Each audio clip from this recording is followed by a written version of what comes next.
Welcome to NeuroNoodle's Neurofeedback and Neuropsychology Podcast, featuring tech legend Jay Gunkelman. He's the man who has read well over 500,000 brain scans, and Dr. Marie Swingle, author of iMinds. Our goal is to provide information and promote options for better mental health. The NeuroNoodle Podcast is supported by listeners and businesses just like you.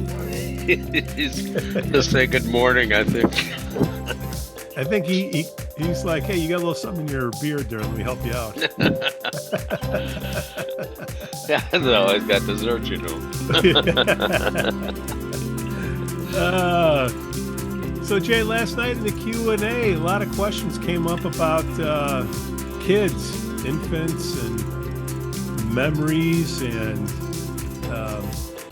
things like if a child falls down and they look at their parent and the parent's not freaking out, then the kid won't cry. That type of thing is what was going on. What's going on in the brain when that happens? That was pretty much the whole show about kids, infants. It's been a while for me, Yeah, but me too. I did have one, somehow he turned out really quite well. So you've met Vaughn. Yeah, So, of course. uh, it as a young kid, you end up interacting with your parents, and a lot of their level of emotionality ends up being picked up. So a calm house has calm kids. That, but at the same time, you have to respond to what's happened at an appropriate level if the child falls and hurts themselves or something. Yeah. When Vaughn would come and show me, something, I said, I think I can fix that with my Swiss Army knife. And he would say, "Oh, okay, that's fine." So I didn't want to see it unless it was bloody or broken, and anyway, he turned out okay. Yeah. At, but you don't really know what your interaction with your kid is really doing Yeah. to a certain extent. And there's ACEs, which is a whole topic unto itself. But the terrible twos come and people have a snit. The kids have tantrums and stuff. The terrible twos. Well, Vaughn was coming up, and at 6 months old, we had him in the pool, and you blow in their face, and the reflex is to take a gulp of air, and then you dunk them underwater, and you bring them up, and you sing, but they Yeah. learn how to swim and drown-proof them at 6 months. Yeah. Yeah. And that blow in the face thing came in handy when he started to have a snit. I just blew in his face, and he goes, well, you can't be having a snit. And then he'd start to wind up again. I blow in his face, and then he'd forget what the hell he was having a snit about. So he never ended up having a snit. And when he'd start to have one, and I'd say, 1, 2, 3, phew, and but he would stop entirely, and eventually we figured, well, you can't just blow in your kid's face in like the supermarket or something. It's going to look a little odd. So we paired it up with a 1, 2, 3, and we thought that was so damn clever because he just didn't have tantrums. But when it came time for preschool numbers and stuff, he would go 1, 2, 4, 5. He didn't want to hear that 3 shit anymore, So you really don't know what you're doing to your kid at a deep level somehow, But he isn't math challenged somehow or anything, He got over whatever that was, but it is interesting, but the dance between a child and adult is complex, and their memories are their memories. You never know what piece is going to be grabbed onto as something that they hold onto as a memory from their childhood. more intense experiences tend to have a higher likelihood, but you never can tell. They focus on some of the oddest things sometimes. Dr. And Marie, on the Q&A last night, kids came up. We could have used Yeah, you. We could have used you. Things like if a kid falls down and they look at their parent and the parent's not freaking out, then the kid won't cry. But if the parent's yeah. freaking out, then the kid, why does that happen? And of course, me, Joshua, and Anthony, and we're we're tap dancing. Okay. Well, I mean, we can dive in here. I mean, Yeah. we can go really deep in terms of the brain, but it's conditioning of fear response and resilience, and it's pretty basic stuff. And I think every generation of parents goes through this. You have that primary pull to protect your child, which is go save them, rescue them.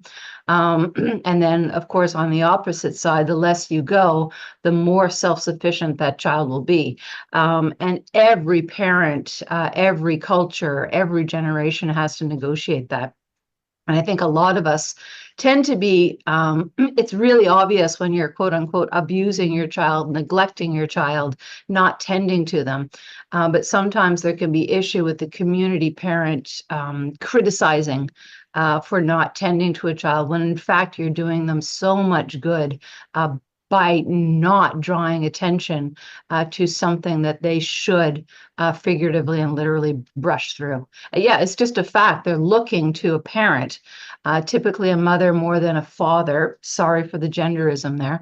But to see, how should I react to this situation? How should I react to that pain? The second one, though, that's really, really important, which makes things confusing, is, am I safe? Are my people here to protect me? And that's why we keep on dancing back and forth. They have to know their people are there in case it was severe. Okay, so if the parent just ignores them when they fall, you got a problem.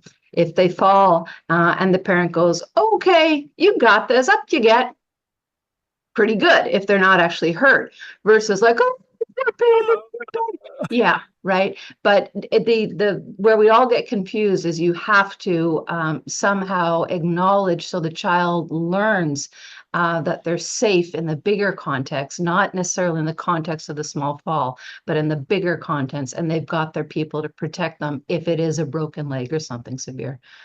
Jay, do you want to take it deeper to a brain level? I mean, to me, this is just attachment, conditioning, safety. yeah. We can get into the I think amygdala, but yeah. that's pretty much straightforward. And I did mention the terrible two snit stage was avoided with my child with the reflex of blowing in their face when you teach them how to swim. They take a big gulp of air, and then you can dunk them underwater, and anyway, we blew in his face when he started to have a snit, and he would take a couple gulps of air and forget about what he was having a snit about. He'd look at you like, what the hell? I was having a snit, what is this about? Child derailment, Does But it work with and then we spouses? paired it with numbers, because we didn't figure blowing in his face was going to be easily done in a social situation. People wonder what the hell's going on over there. So we did 1, 2, 3, and then blow in the face. So the 1, 2, 3 was enough to stop him. And well, I just think, in all of these things, I think everybody has to realize that usually there's a reason underneath even the quote unquote bad choice. Okay, so that's like the really going to the child. There's a good reason behind it. Just as, there's sometimes tends to be a really subtle reason as well. That's what I was saying, the big picture of the child's safety. Yeah. Jay, developmentally, the terrible twos, I think that's just a child learning the word no. It's vocabulary acquisition. Well, they definitely learned that. Talk, But that's not a bad thing. But having an outright snit is emotional meltdown, out of control. Emotion is something to be avoided if you can avoid it. I think so, but we also have to again look at the big picture, that this is part of human development. Every single culture talks about these supposed, terrible twos. I mean, sometimes it's a bit later, rarely earlier, but. Are we setting up the development of the child or the development of the parent here? Yeah. But what's And going? again, it's a dance between the two parties. Yeah. So, Help me out, uh, guys, because the video editor here is just trying to, get his bearings. In utero, the brain forms from the back to the front, right? You got to get your remote control stuff.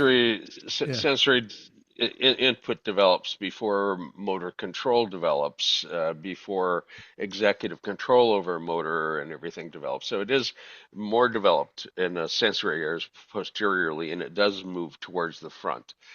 And some of those things are easy to identify, distribution changes in the EEG.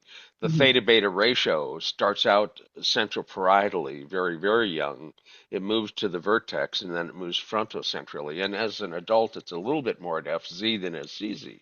Mhm. So that matures going forward. And so does hedonic theta, which is not easy to elicit in adults. However, in kids, a little Punch and Judy puppet show, pop up a little puppet, or the mother give them a little peck on the cheek, and that gets a burst of theta at the back of the head. Mhm. And as an adult, if you can elicit it at all, it comes up to the front. Uh, uh, Mother pecking on the cheek sometimes doesn't do it anymore, you know. So, but whatever. When you elicit hedonic theta in an adult, it's frontal. And it matures anteriorly along the cingulate as it's developing. It's a it's a subcortical representation into the cingulate from your pleasure center. If you could put a 19 channel on the fetus, like what's going on in the brain in there during the 8, 9 months? Everything. uh, there's a the most crazy rapid development is happening, and they're shedding neurons. They're pruning. You're born with twice as many neurons as you have as a young adolescent. Yeah. Uh, and and if you use a pathway, it tends to be fostered, and if you don't use a pathway, it tends to be shed. So what you do, the infant laying in a crib with no mobile and no stimulation ends up having pathways that just aren't developing. Alan Shore's work on Yeah. infant brain development and the interaction between parent and infant, Yeah. developing the neural substrate and the right frontal affective regulatory networks, and over the next year to 2 years, separation and all of that can happen, and then social emotions can be picked up as the brain develops. Now, primary emotions are all right frontal and limbic, and social emotions are limbic, but they're left temporal. And so shame and guilt, which you're not born with that shit, you got to learn shame and guilt, and that happens quite often because of abandonment and isolation and things such as that. So, that happens later, not as a very, very young one. So the brain is developing so fast that you can't barely keep up with it. In EEG, you can be a neurologist and sign the damn EEG report. You have the license to do that. But you might want to get better at it and become an electroencephalographer. Yeah. And that takes more. A neurologist has 6 months of specialization in EEG on the average, or less. And you get a year and a half or more if you've become an electroencephalographer or epileptologist. But if you want to work with kids, there's a separate board exam for EEG and pediatric EEG. But there's an even separate one for neonatal EEG from preemies up through 2, 3 years old. That rapid early life development, that has a, a section of EEG specialization unto itself. Um, there are patterns that are normal for preemies, that if you see it in an adult, you'd think the adult is dying. What trace alternant, gigantic bursts of voltage, 500 to 1,000 microvolts, and then flat as a pancake for a bit. kaboom, and then flat. And in an adult in a coma, that predicts, well, that there's a grave prognosis, shall we say. Uh, um, you, you're likely to be in a grave real soon, and in a rookie doctor seeing that may misinterpret it. We stopped that from happening in our lab. A rookie had a preemie baby that had some febrile seizure, and they came in to look to see whether there was epilepsy, and the kid was having trachea alternante in the EEG. And the doctor looked at it as a rookie neurologist. He was in the rounds to come through and read EEGs, and we had hundreds of EEGs a day. So we had a staff of neurologists that would come through. And this, was just routine one that had been recorded in-house, was put in with the rest of them. And he remarked, "Oh my God, this baby's going to die." And I quickly grabbed Niedermeyer, flipped through to trachea alternante, and I suggested, "Well, doctor, you might want to look at this from Niedermeyer before you talk to the parents." It's this is a preemie and this is a trachea alternante. This is not a burst suppression. Experience.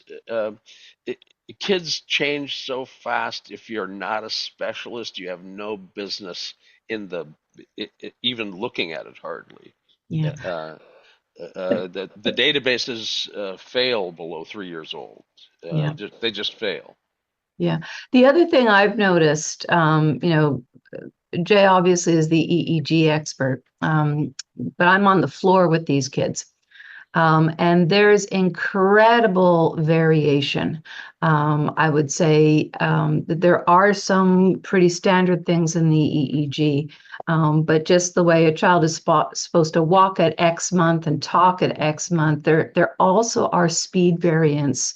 And atypicalities, I don't even want to go there because there's so many atypicalities and they are typical. So this is where we get into the normal, abnormal. No, this is just a kid.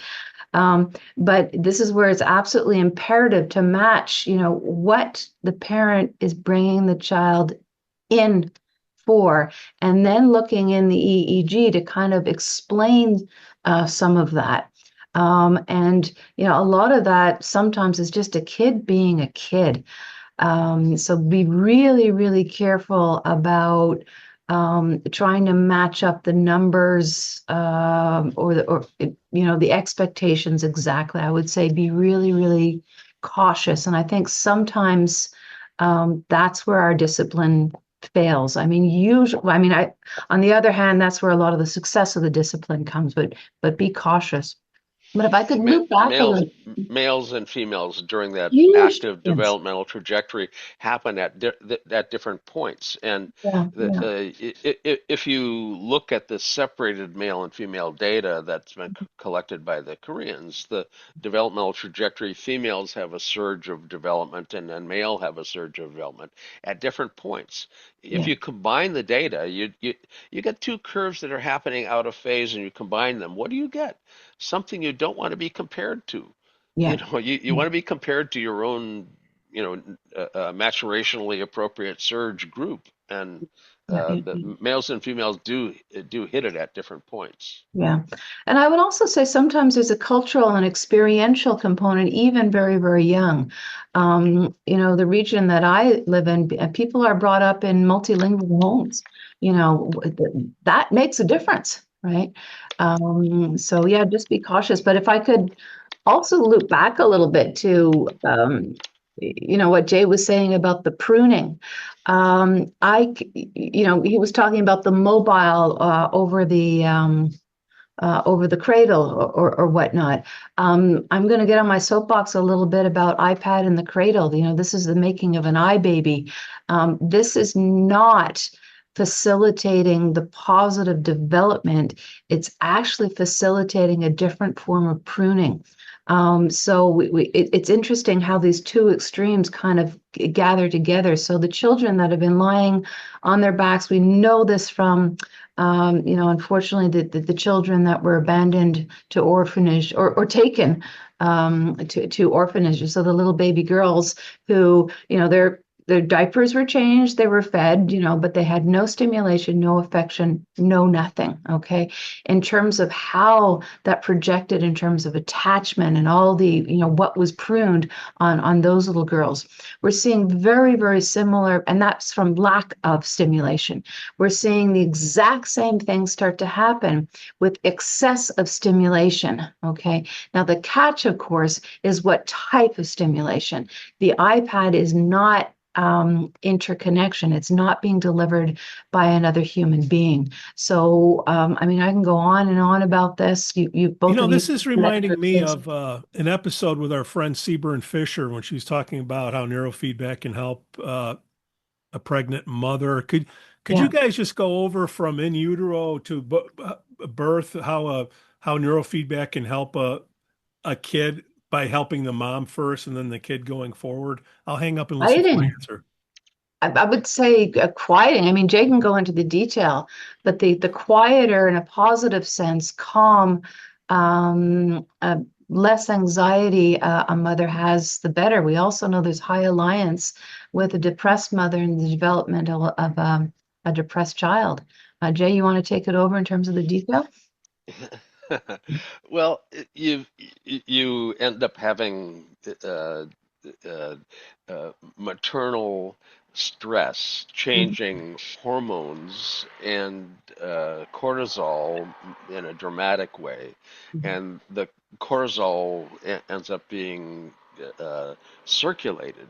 A stressed mother ends up having a baby that responds differently to stress. So, and a traumatized mother who was traumatized even before the baby was in her has epigenetic changes that end up being transferred, and this is when I was in school, if you suggested that something that wasn't genetic was being transferred, some characteristic, they would laugh at you because that no, that's got to be some nature. It can't be. It's got to be nurture, not nature, and not genetic. I have two big comments on that one. I mean, first of all, we have a couple of big examples of what we call cross-generational trauma. Holocaust survivors as well as First Nations peoples. I mean, we have two huge groups of peoples. Nobody can contest that. The other one that I get a giggle about sharing with is actually your mother didn't make you, your grandmother made you. Okay. And I think I shared this at Suisun, a couple of years ago, and I was like, oh, wow. When a baby girl is born, she has, all of her eggs developed, and if you look at, what body this was produced in, okay, you have a lot of genetic material going forward, and in terms of how that has been loaded by experience of the person or the body it has literally been made in. You're talking about 3 generations of absolute concrete influence before we get into the other stuff. I don't know. Well, I mean, another really, I know, Pete, you like these punchy things, but surrogates. I know that many people have no choice whatsoever. They would like a child in whatever manner they can, and whether it's from their own genetic material or not. But in surrogacy, the experience of the life experience of the genetic line of the carrying mother needs to be taken into account. And I know in many countries, well, I'm exaggerating, in some countries, in some instances, the individuals that agree to carry are impoverished. So essentially, you have a multi-generational famine or whatnot. And in terms of what that does to the to the infant that's carried. Now this is highly political, dangerous territory. But again, it is proof, shall we say, that who we are and how we produce, whether our own children or we carry development for others, is all of extensive influence. And it's not just the stress; it's the structures within the body that influence that. Hey everyone, if you're enjoying the show and want to help us keep it going, please consider supporting us on Patreon. Your support helps improve the content and brings on great guests and grow the show. Join us on Patreon at patreon.com/NeuroNoodle. But hey, if supporting financially isn't in the cards right now, no worries. You can still help us out for free by liking, subscribing, and sharing this episode. It really makes a difference and helps more people find the show. If we've earned it, hit that subscribe button and turn on notifications so you never miss an episode. Jay, do you dare go there? Well, we've gone into transgenerational, and I think that goes back quite a ways. But the actual experience of the mother during the pregnancy is also critical. Yeah. And That's the well-known stuff. Yeah. And if you put a headphone on the mother's abdomen and play music that is a additional development of auditory for them, you can actually speak to them. We did that, and Vaughn responded to my voice in the nursery at the hospital. So without ever having experienced me in the real world, so it, in utero, he picked up enough so that he recognized. So, Hey, Jay, I think I have a question that Pete probably would want the answer to. Now, we kind of know that in terms of negative effect on an infant, that the first and the last trimester are the ones that are, quote unquote, the most dangerous or the most important for brain development. Do you want to jump in there and give Pete what he's looking for? Well, that the as the brain develops, very, very early, you end up even before the fetus. You're a blastula, a ball of cells, and that flattens out, and then it rolls into a neural tube. And that neural tube is all the cells are outside cells, epithelial cells in the blastula. And when they roll into a tube, they're still epithelial cells on the outside and inside of this tube. So inside of your alimentary tract is actually epithelial, like skin cells. It's a barrier cell. And in between those layers, you have endothelium. Now, you actually have during that formation, you've got epithelial cells that seal together to form the tube, and sometimes they'll trap epithelial cells in the endothelium, and they can form cysts. My brain tumor was one of those. My brain tumor existed before I had a brain. It existed before I was a fetus. It was an anomaly of the neural tube. So those usually are craniopharyngiomas, tumors that are usually should be pharynx that are in the cranium. Anyway, development ends up having issues early, even before you actually have a brain to start developing. Obviously, um, mine had an arteriovenous malformation that the cyst surrounded. If it weren't for the cyst, the AVM, which ruptured repeatedly through my developmental years for 42 years, would have killed me. Have a burst blood vessel at the base of the brain. See if that doesn't take you out. Unless you're like being seen in the hospital and they're ready for it,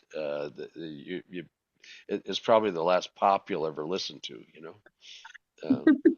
So we can keep the expectant mother. We can help reduce the stress with her on neurofeedback. The child is born. Is there anything that we can do? Is there 18 months, 2 years, 3 years where neurofeedback or an EEG baseline should come into play? I'm trying to piece together how neurofeedback can evolve through someone's life from birth. you know, I would suggest, if possible, you get Tiff Thompson on. Yeah. She actually has EEGs that have been recorded on her kids developmentally across the trajectory. And neurofeedback can occur. It's easiest to do if they're to a point where they can focus on something and attend to it. A video feed can be used for feedback. But you can do it even before that with vibratory feedback.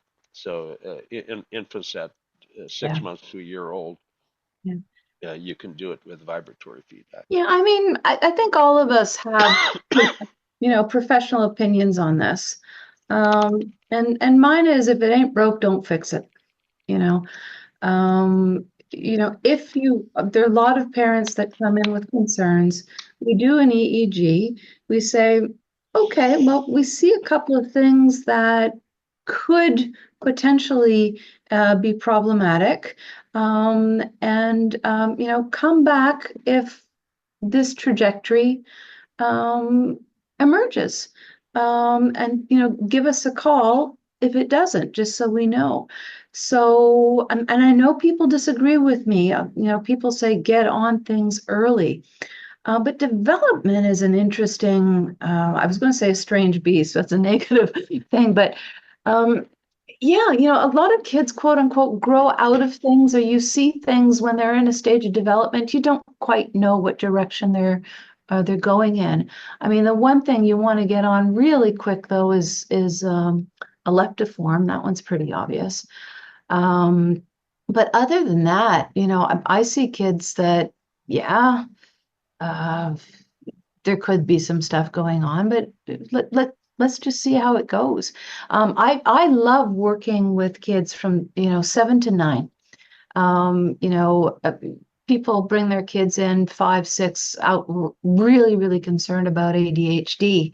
And I'm saying, possibly, but this could also be, natural behavior. This could be a class management issue. This could be a very spirited child. I talk about children busy brain, busy bodied, harder to parent, harder to educate, but be really careful about what you train out. You could be training out, exaggerating here, forms of genius, this curiosity. You don't want to train that out. If it becomes really, really an issue, and doesn't tame itself, so to speak. And here I'm talking about the brain, not the person. 7 to 9, I find are the miracle years. After that age, sometimes things solidify. You're not too late, but it takes a little bit longer. But a lot of the learning issues, the behavioral issues, they smooth out. Some of them smooth out. It's 7 to 9 for me. Jay, do you want to pipe in, agree, disagree? I hate to quote the DSM. I mean, I really do. I absolutely hate to quote the DSM. However, I consult on, internationally, and I get referrals in the EEG, and the history is presented. And you see, 4 years old, diagnosed by the referring physician as ADD, ADHD. And I'm thinking, that's interesting because the DSM says they have to be 7. Okay. You want to rule out the developmental trajectory not having kicked in yet at 5 and 6. You can't diagnose it until 7, which is why the theta beta ratio norms start at 7. They don't start at 4 or 5 or 6. They start at 7. and Yeah. they're not any good anymore either. But historically, they were quite accurate, and at this point, you can flip a coin and get the same odds. Yeah, there's variation. The other one I want to bring up, fortunately, this has died down, but it was a major issue probably 10 years ago. Very young children being diagnosed with bipolar. And this is one where, half of your mouth you just had to zip, okay? And the other half you screamed out of, an example I use all the time is, a little kid is screaming, having a tantrum, and then you give them an ice cream and same thing, all angry, upset, and then they see a puppy. That's not bipolar. That's not a mood disorder. That's not a mental illness mood switch. That's called a child. So again, we have to be really, really careful. And I say, sure, look at the brain, rule out some major things. But a lot of that is parenting, right? And yeah, I work extensively. A lot of parents bring in the child, and then we talk about, systems and, how frequently, and you do this in the kindest way. The child is the identified quote unquote patient, with the quote unquote identified symptom, but it's the symptom of something is upside down in the family. And then we work with the parents, right? Sometimes you can have an anger issue with a parent. Sometimes a parent can have insomnia. How they interact with the child is disquieting to the child, right? So you help the parent through your neurotherapy and watch the child quiet. So I would say when a parent brings the child in when they're very young, check out the parent.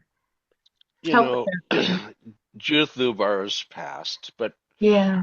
when she was around, one of her biggest contributions, other than like being president of the ISNR and little things like that, was the idea that if you had a kid in for ADD, ADHD, you should have family therapy going on.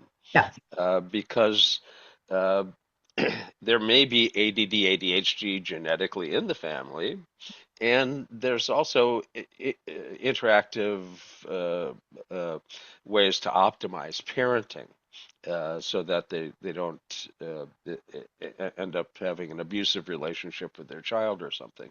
So family therapy was something that she recommended as a routine if a ADD kid came in. And the the apple doesn't fall far from the tree is an old saying.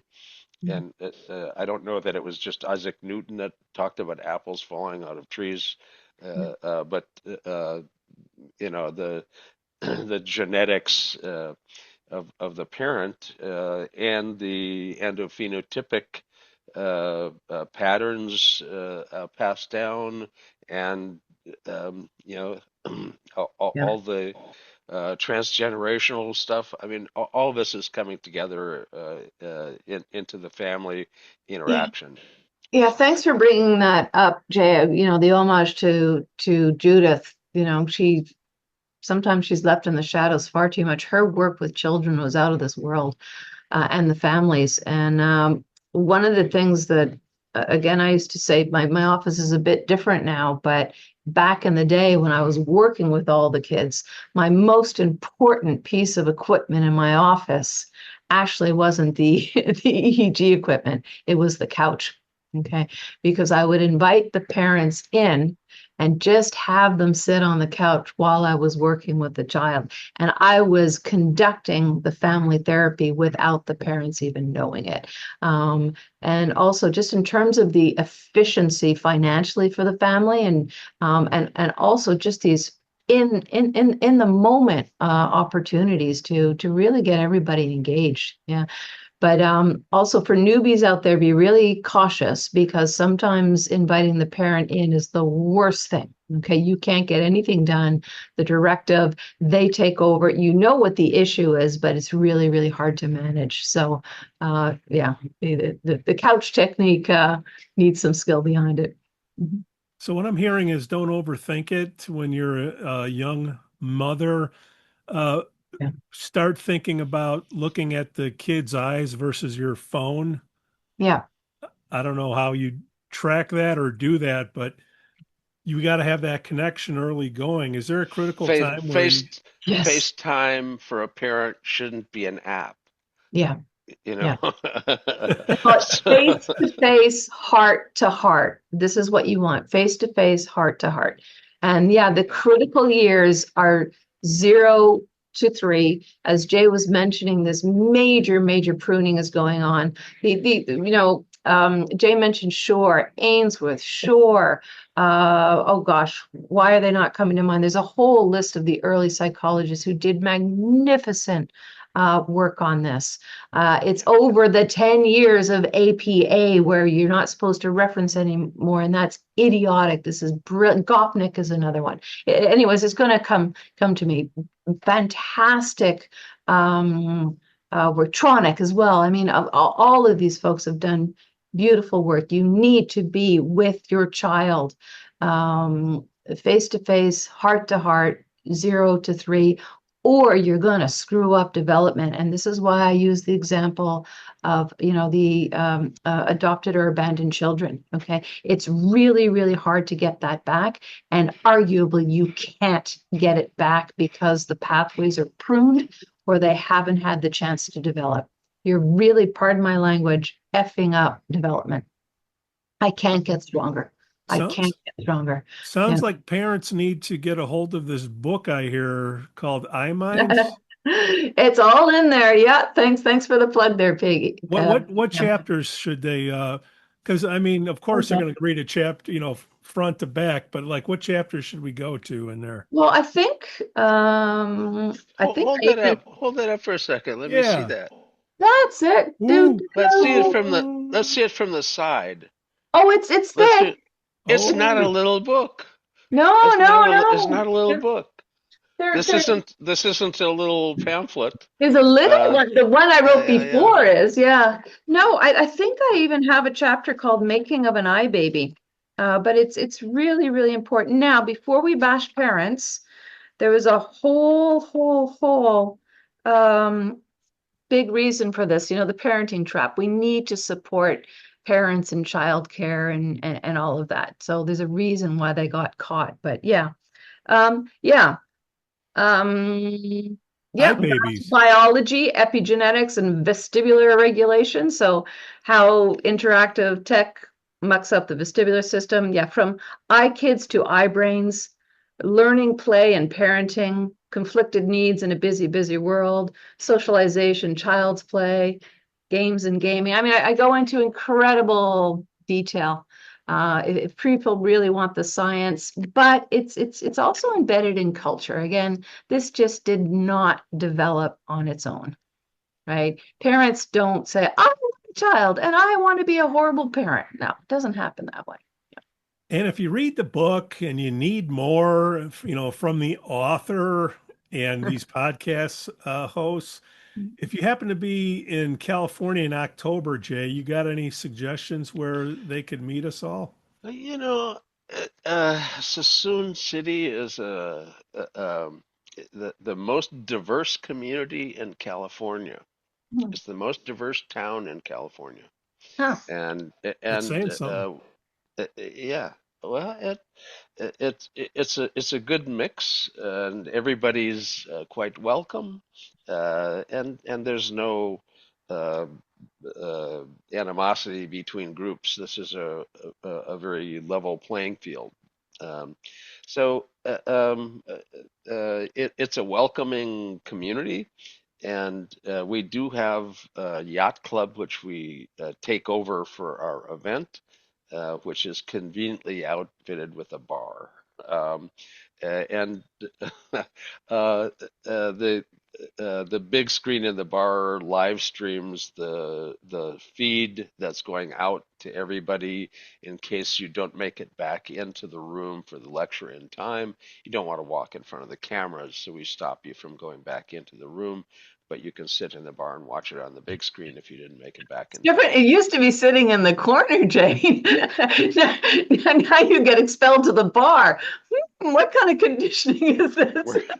We're fostering students, so. And it has some interesting presentations this year. Lisa Tatron's going to be talking about movement disorders, Parkinson's, and treatment of that in a very advanced way.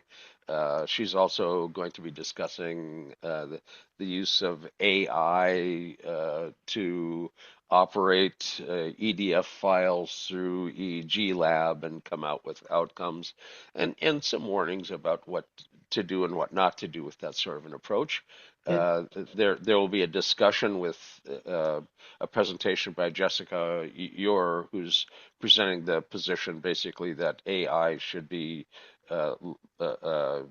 handled extremely cautiously as it tends to generate non-factual information sometimes. As the lawyers are using it, find out occasionally it creates a case law that doesn't exist. So if you use it as a lawyer, you get busted. Called AI versus AI. Okay, Yeah. It's actually artificial intelligence versus assisted intelligence, or Jay, your favorite, plagiarized intelligence. Yeah. We have Isabella, who's the tennis pro in Europe now, who was intractable epileptic and has graduated with honors and a tennis scholarship out of Baylor. Got her master's degree, and she's a tennis pro in Europe. She's also in New Zealand, and I don't know which way she's going to pop in from, but she'll be here for the event to talk about her experience of. She's done way over 500 sessions, but at 350 sessions, she became seizure free.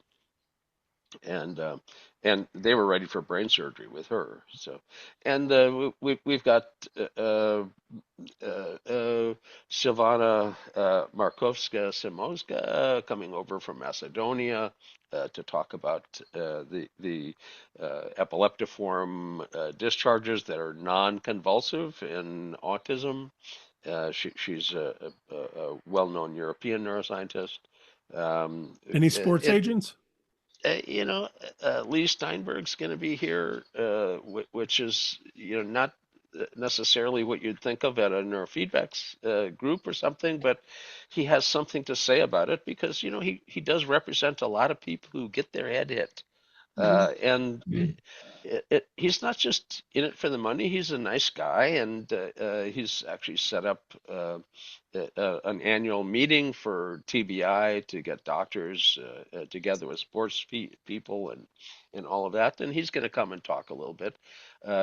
As a multi-billionaire, he's actually donated philanthropically over $1 billion in charity. Pardon me, I've got my co-host here. Yeah, that's right. 105 pounds of co-host against the ribs here. So, and where did we come up with talking about kids? Well, we have a Q&A every Wednesday at 6 p.m. Central. We get together. Our fans come in. They ask questions. If we know the answer, we tell it. If we don't, we record it and we come here and we do this show. Jay Gunkelman, Dr. Marie Swingle, thank you for another great episode of the NeuroNoodle Neurofeedback Podcast. You may notice that the lighting is different than it has been traditionally here. I couldn't have the window open with sunlight coming in to hit my eye because the cataract would have had everything totally whited out. So having had the cataract removed and a new lens put in, I can see everything absolutely clearly. Nice. Maury, you're gorgeous. And Pete, you're not. And Pete, we need to go to a spa somewhere. I think I don't know. But I've got good close vision. My distance vision is 2400, so I have to get a lens. I'll have a monocle made for the eye. so I can see distance. And Okay. I'll most of the time I won't use it because I sit at a computer. But if I'm looking at the slides in the front of the room or something, I've got to be able to see that. So, Okay. Jay, You really looking need to go great. steampunk with the patch and the monocle attached. I can see the design already. This will be beautiful. As they say, the logo design is going to end up having to have a monocle for it too. So anyway, if you do want to get one of these coins, you have to be at the Suisun Summit. They're handed out by me face to face. All the information will be in our description down below, guys. Jay Gunkelman, Dr. Marie Swingle, have a great weekend. Say hi to Renita, Jay. You got it. Bye-bye. Take care, guys. Before you disappear, I'm not going to be able to make next week. I'm actually giving a talk on the book. So yeah. Okay. Just like showing up at a bar. You make it, you make it. Dr. Okay. Marie. Hey everyone, if you're enjoying the show and want to help us keep it going, please consider supporting us on Patreon. Your support helps improve the content and brings on great guests and grow the show. Join us on Patreon at patreon.com/NeuroNoodle. But hey, if supporting financially isn't in the cards right now, no worries. You can still help us out for free by liking, subscribing, and sharing this episode. It really makes a difference and helps more people find the show. If we've earned it, hit that subscribe button and turn on notifications so you never miss an episode. The NeuroNoodle podcast is supported by listeners and businesses just like you.